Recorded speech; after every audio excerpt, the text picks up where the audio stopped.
Hello, this is going to be a response video to That's Life, but Not As We Know It.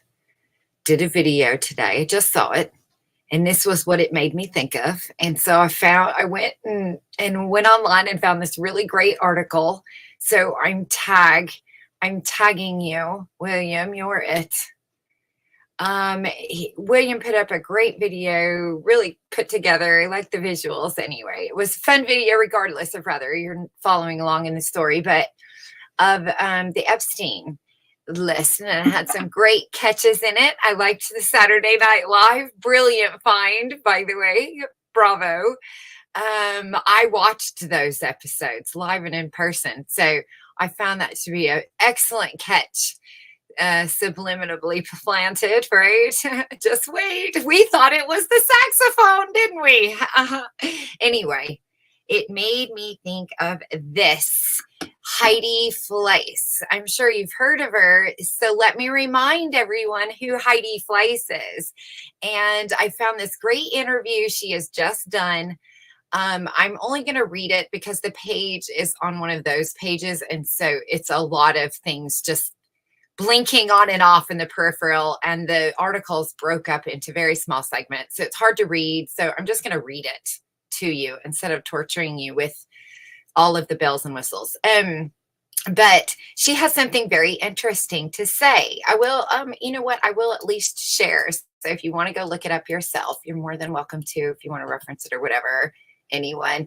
This comes to the LA. Here it is, the Los Angeles magazine, and the headline reads, Heidi Fleiss dumps on small-time brothel network bust. Epstein weirdo stuff and disgrace Ghislaine Maxwell. This is an exclusive, y'all. So let's get into it. And like I said, it's really wild. So I'm going to save you from scrolling through it. This is from November 21st of 2023. So it's a little old, but it says the brothel network was run in part by accused elderly pimp arrested in Los Angeles, a man the former Hollywood madam calls, quote, as relevant as a landline. He's a peon, she says. Hollywood madam Heidi Fleiss, LA's most infamous procurist of sex, protected her red Gucci planner and the names of her 28 pages for decades, and says the federal prosecutors behind the recent takedown of an interstate escort ring stretching from LA to Boston should do the same. Don't clutch on hard, they say. Earlier this month, the Department of Justice officials announced charges against two accused pimps and a madam who were running a sprawling sex trafficking ring, quote, built on secrecy and exclusivity, end quote, that catered to the wealthy and influential, including politicians, military officials, industry titans, doctors, and other bold-faced names. Pick a profession. They are probably represented in this case, said the Massachusetts United States Attorney Joshua Levi when announcing the charges in the case.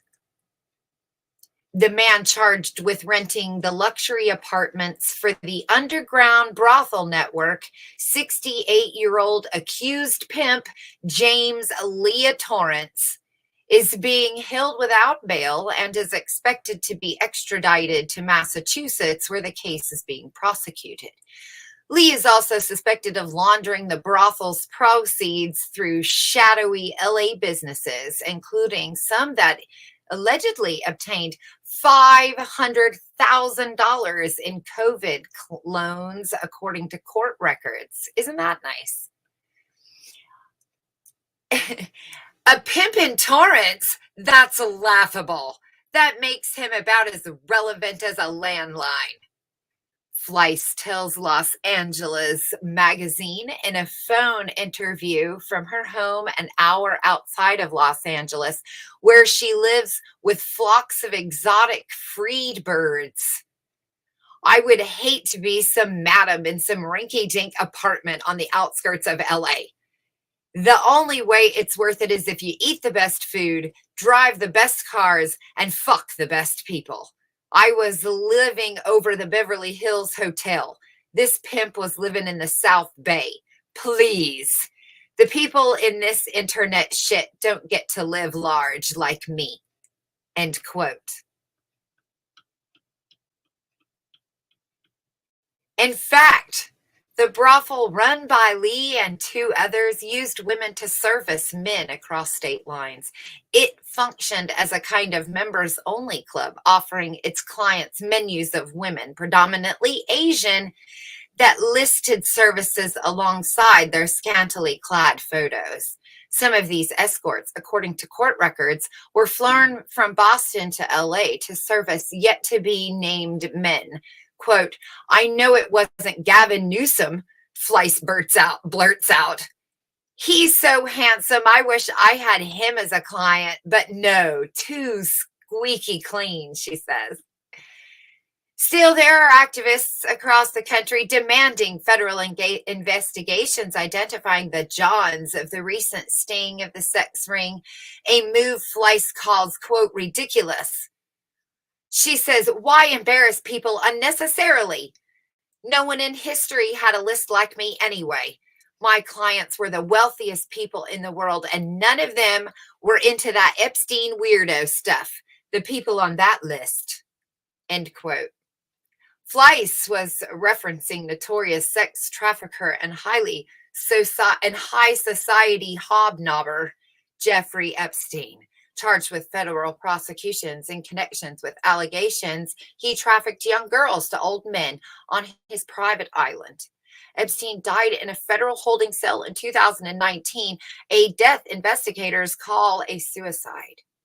But some bold-faced names of Epstein's pals, people like Prince Andrew and Bill Gates, have been publicly outed. But for the most part, his high-profile customers have largely been protected, even after the conviction of Ghislaine Maxwell, arrested in a dramatic guns-drawn takedown at her New Hampshire hideout in 2020. She was convicted of trafficking underage girls and women to the following year and is serving a 20-year sentence. Fleiss says about Ghislaine, she is a disgrace, not a madam. Obviously, she wasn't a fan. They had cat fights. They probably ran into each other. And they were like, bitch, please.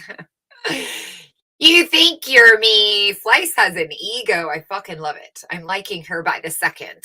I liked her back then. I was a Fleiss fan. That's the only reason I have any reference whatsoever, is I found her to be interesting. Fleiss said she was making millions a week with a roster of 500 call girls during her prostitution glory days that began in 1990. It was a short-lived luxury life. 3 years later, on June 9th, 1993, she was busted by the LAPD Vice Squad at 1270 Tower Avenue and charged with 5 counts of pandering. Fleiss's trial was a blockbuster. Charlie Sheen testified he'd spent $53,000 a year on her escorts, testimony that helped convince a jury to convict her on 3 counts of pandering. She was sentenced to 3 years, but that conviction was overturned in 1996. A year later, a federal tax evasion case led her to a Fed lockup in Dublin, California, to serve a 20-month stint. But she never dished on her clients, at least not by name. The only reason Charlie Sheen got caught is because he'd paid in travelers' checks, she tells Los Angeles. That's what that tiger blood will get you. In fact, her worst clients were Hollywood actors. She calls them so cheap, and they don't want to pay, and they don't tip. And that really reminds me of my waitressing days when we would say Christians are horrible to have. Nobody wanted to work on a Sunday after church. Christians generally were not very good tippers. And they left a mess too, by the way. So I thought of that. I was like, oh my God, Hollywood actors are like Christians after church at restaurants. These days, Fleiss is doing about recent announcements in the trades that her life story has been sold to HBO as a scripted drama. They screwed me, she insists. It's unclear if the irony of her quip was intentional. She admits that her life has been filled with real life drama since the decades since she was dubbed the Hollywood Madam. These days, I live with birds, not bitches, Fleiss says. And then she goes on, it's a lot healthier. Then I thought about me with my ducks. Maybe I should give them names of people I knew in my previous life, like Jennifer's and anyways, and those types of names, Tiffany's or whatever was the common, Karen, I guess, whatever was the common name, Stephanie's, these names, Jennifer and Stephanie. Everybody was named Jennifer and Stephanie when I was a kid. I remember the first time I met a girl named Crystal, and I thought, what a unique name, Crystal. That's a cool name. I was like in middle school. Anyway, that article I found really interesting and wanted to share it. And, maybe I'll find some other, maybe I'll just decide to go down a Heidi Fleiss rabbit hole for a minute. As she was discussing a bust, a sex ring that was busted. And they the newspaper went to her and asked her for her thoughts on that, on Epstein and so forth. And that was Heidi Fleiss's thoughts. The Hollywood Madam speaks. And Joni shares her voice. That's it. Oh, I got something else about space too. I'm going to explore the astronaut who went looking for buried treasure that became a pirate. Arg. Does that make you want to go, huh? So I'll try to pull that up too this weekend for you, William. And all those that find this stuff interesting.